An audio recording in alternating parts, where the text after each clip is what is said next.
Good morning mga kasyopa. Mag-lunch na po tayo kasi aalis po ako ng alas 11. Mauna na po ako sa kanila mga kasyopa.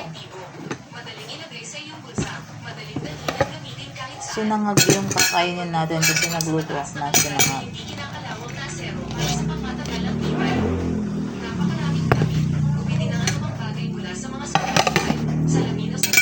Tapos, yung giniling mga kasyopa. Hindi pala nagtrabaho si Papa ngayon kasi maulan. Kasi sa labas na yung ano nila, trabaho. Ayan, mga kasyopa.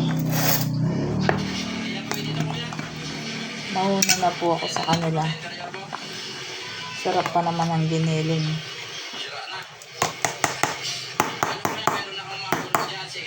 Pa, ito yung pansandok pa. Malinis yan. Lagay ko lang dito. Minuto ko. Kaya minuto ko lang din. Di alam pala ni Papa. Ano daw to sabi niya, sabi ko torta. Giniling. Ito dapat yung baon niya kaso hindi siya nagtrabaho. Kain na po tayo.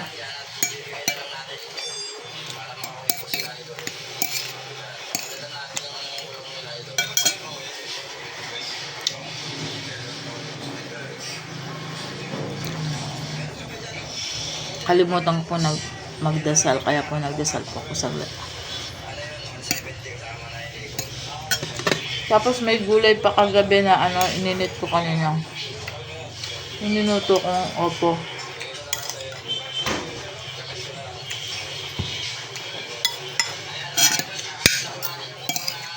Hindi alam ni Papa na may ulam na giniling.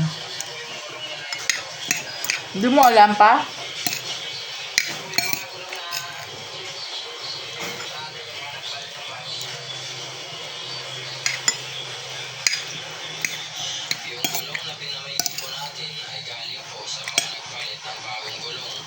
Sinisinop po natin para ipamigay din sa mga may gusto. Maraming salamat po sa lahat ng nag-like, nag-comment, nag-share, at nag-follow at nag-views sa aking mga video. Maraming salamat po sa support. May bagyo kasi mga kasyopa kaya umuulan. Baka bukas wala na yung ulan. Ay bagyo.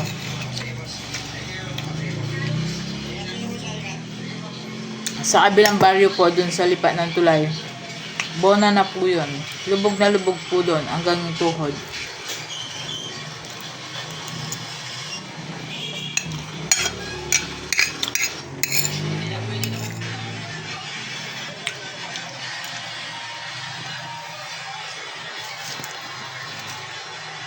Konti lang po yung kinain natin. Kung may mga kakilala kayong kababayan natin na nagpapadialysis, please lang pakiabot ang video natin ito bilang tulong sa ating mga kababayan. Sa video na ito, binigyan natin linaw ang benepisyo ng alingatong sa mga taong sumasailalim sa dialysis. Ang alingatong base sa pag-aaral ng mga profesional sa medisina, ito ay napakainam sa taong sumasailalim sa dialysis dahil napagpunan nito ang mineral, nutrient, Sarap ng giniling. na kinakailangan ng mga So, pa. Hindi ko na binigyan yung itlog kasi marami naman po. na maging komplikasyon ng sakit. At para naman sa ating mga kalalakihan,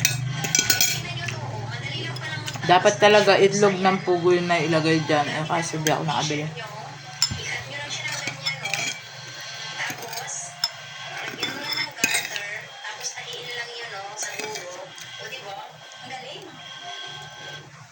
Guys, tingnan nyo to, oh. Madali lang palang magtapas ng shorts. Ayan. Gamit ang lumang t-shirt nyo. Ikat nyo lang siya ng ganyan, no? Tapos, lagyan mo lang ng garter, tapos tahiin lang yun, no? Sa dulo. Ingat po tayo pag lumalabas tayo mga asyopaw. May maulan. Salamat din po sa nagla-like at share po ng ating video.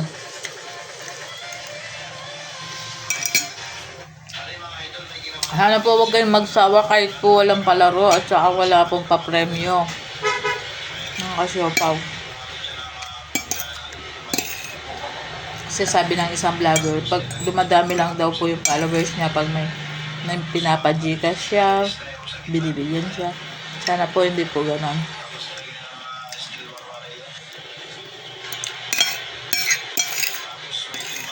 Pero po totoo po yung sinabi niya. Galing talaga. Dumadami po yung followers. Pag may binibigay yung isang vlogger.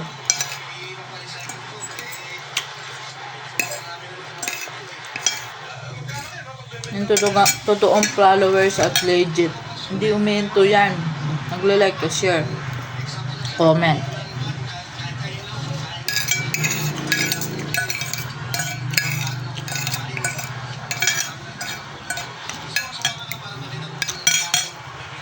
Thank you so much mga Asya Paududay. Pag-like and share po ang ating video. Good morning.